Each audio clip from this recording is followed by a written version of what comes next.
तो इंसान को दुनिया के अंदर मुसाफिर बना के भेजा गया है। और मुसाफिर की हकीकत कितनी है, जब आदमी सफ़र पे निकलता है, जिसको मुसाफिर कहते हैं। जैसे हम यहाँ से कहीं दूसरी जगह सफ़र पे जा रहे हैं, तो सफ़र मुसाफिर के लिए नमाज भी आदी हो जाती है। मालूम है आपको, कसर पड़ता है मुसाफिर। अब बहुत से हमारे मुसलमानों को पता ही नहीं होगा, क्योंकि उन्हें ज़रूरत ही नहीं है। क्या मामला है, नमाज जब उन्हें पूरी वाली याद नहीं है तो ये आगे आधी वाली कहाँ से याद होगी कि आधी कब होती है। समझ रहे, चूँकि हमने इतना टेंशन ही नहीं लिया, हमने अपना मकसद ही नहीं समझा कि हम दुनिया में आए क्यों थे। भाई हमारा आने का मकसद क्या था, हमने नमाजें भी पढ़ना थी यार, हमने अपने अल्लाह को कैसे राज़ी करना था, ये सब हमें सीखना चाहिए था। हमारा पहला फरीज़ा यही होना चाहिए। लोग समझते हैं कि अगर मैं ये मौलाना वगैरह के चक्कर में पड़ गया तो मेरा बेटा पीछे रह जाएगा। ये गलत फहमी है। आप अपने बच्चे को जो चाहे तालीम दो, आप दुनिया की कितनी बड़ी तालीम दे दो, कितनी बड़ी डिग्री करा दो, लेकिन दीनी तालीम से इतना ज़रूर हमकिनार कर दो कि आपके बच्चे के नमाज, आपके बच्चे का कुरान, आपके बच्चे की जो ज़िंदगी की ज़रूरियात हैं उसके मसाइल कम से कम बच्चा सीख जाए। कुछ भी बढ़ा दो आप। अब देखो भाई, डिस्टर्ब मत करो। जितनी अब मुझे मैं बोल रहा हूँ अभी बिल्कुल है, हाँ बिल्कुल, सिर्फ सुनो। यानी इतना सीख जाए। आप तो इंग्लिश मीडियम में पढ़ाइए बच्चे को, ना कोई मौलाना मना करेगा, ना नाजायज़ है पढ़ाना, जायज़ है। आप तो उसको जो चाहे पढ़ाइए, लेकिन जो लाजमी है, तलबुल इल्मी फरीज़तुन अला कुल्ली मुस्लिम व मुस्लिमा। इस हदीस शरीफ का मतलब ये है कि जितना इंसान की जिंदगी की जरूरियात भर का दीन है, उतना सीखना हर मुसलमान मर्द औरत पर फर्ज है। सीखा नहीं सीखा, जरूरियात का जो दीन था वो सीखना फर्ज था, फर्ज। सीखा नहीं सीखा हमने, यही फर्ज है। आप इंग्लिश मीडियम में पढ़ाइए, लेकिन कुरान भी पढ़वाइए, नमाज भी याद करा दीजिए। इतना पढ़ा दीजिए कि आपका बच्चा बेहतरीन नमाजी, बेहतरीन कुरान पढ़ने वाला हो जाए, बेहतरीन अपनी ज़रूरत के मसले जो हैं वो अपनी किताब में भी देख सके और पढ़ के हल कर सके और उसे याद भी। इतना दिन सीख जाए। हम सोचते हैं बच्चा पीछे रह जाएगा, ये हमारी बेवकूफ़ी है। बच्चा नहीं, हम पूरी कौम हमारी पीछे रह गई। आज हमसे पीछे कौन है, मुझे बताइए। दुनिया के चक्कर में हमने दुनिया हासिल करने की वजह से हम आगे बढ़ते रहे, दीन को भूल गए, दीन को छोड़ दिया। और दुनिया के चक्कर में जब हम आगे बढ़े तो दुनिया ही ना मिली हमें। दुनिया ही में सबसे ज्यादा अगर बैकफुट पर कोई कौम है पूरी दुनिया में, अगर सबसे ज्यादा पीछे कोई कौम है दुनिया में, तो आज कौम मुस्लिम है। मुसलमान वो कौम है जिसने पूरी दुनिया पर हुकूमत की। खिलाफत उस्मानिया जो 1923 में टूटी, अभी 100 साल भी नहीं हुआ है, 42 मुल्कों पर उसकी हुकूमत थी। कितने मुल्कों पर शायद पता भी नहीं हो आपको। 42 मुल्कों पर। सऊदिया अरबिया भी उसी के अंदर आता था।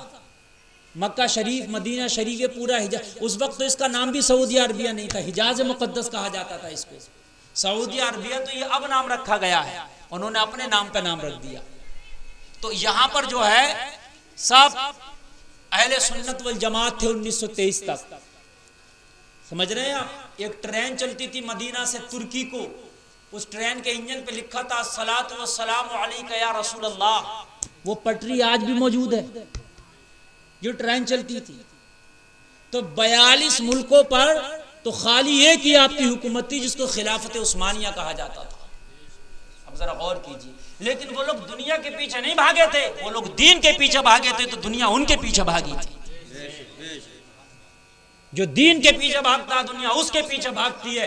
दुनिया एक छाव की तरह है, दुनिया एक साया है। आप साये के पीछे भागो, देखो पकड़ लोगे क्या? जितना तुम भागोगे तुमसे आगे वो भागेगा। साये को नहीं पकड़ सकते। लेकिन आप साया ऐसा भी होता है कि जब आप साये को छोड़ दो, जब तुम चलना शुरू होगे तो वो पीछे पीछे आएगा, फिर वो तुम्हारा साथ नहीं छोड़ता। गरीब नवाज हिंदुस्तान में आए, दुनिया के पीछे नहीं भागे, दीन के पीछे भागे। दीन के चक्कर में हिंदुस्तान आ गए, 90 लाख को कलमा पढ़ा दिया, जमीन के नीचे चले गए। दुनिया अब भी नहीं छोड़ रही है। बताओ छोड़ रही है कि आज भी नहीं छोड़ रही है। लॉकडाउन लगा हुआ, लोग चेकअप करा करा के जा रहे हैं, मगर फिर भी अंदर जा रहे हैं। हाजिरिया दे रहे हैं। साबिर अलाउद्दीन कलेरिया सदियां बीत गई, जमीन के अंदर आराम फरमा रहे हैं, तशरीफ फरमा, मगर आज भी दुनिया छोड़ने के लिए तैयार नहीं है। चंद दिन पहले मैं कलियर शरीफ गया, मैंने जाके देखा कि इतना महामारी चलने के बावजूद भी लोग अपने कामों को छोड़ रहे हैं और इतना बड़ा रिस्क उठा रहे हैं, वहां पर चेकअप हो रहे हैं, लेकिन उसके बावजूद ही बारगाह साबिर में लोग जा रहे हैं। मैंने पूछा जाने की वजह क्या? कहा वजह यह है इन्होंने अल्लाह को नहीं छोड़ा, अब हम इन्हें नहीं छोड़े।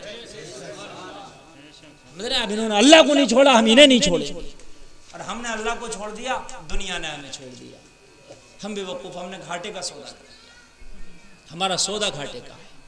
कुछ भी करो आप, अपने कारोबार करो, अपने बिजनेस करो, अपनी खेती करो, अपनी दुकानें चलाओ, अपनी तिजारतें करो, अल्लाह ने जो तुम्हें हुनर दिया वो हुनर का काम करो, लेकिन इतना दीन जरूर सीख लो, इतना जरूर सीख लो, इतना जरूर सीख लो जो तुम्हारी जरूरत है वो पूरी हो सके। हर आदमी कहता है मौलाना इतना कमा लूं कि मेरी जरूरत पूरी हो जाए, तो ये कमाना जिस्म के लिए जरूरी है और दीन रूह के लिए जरूरी है। दोनों को खिलाओ ना, एक को क्यों भूखा रख रहे हो?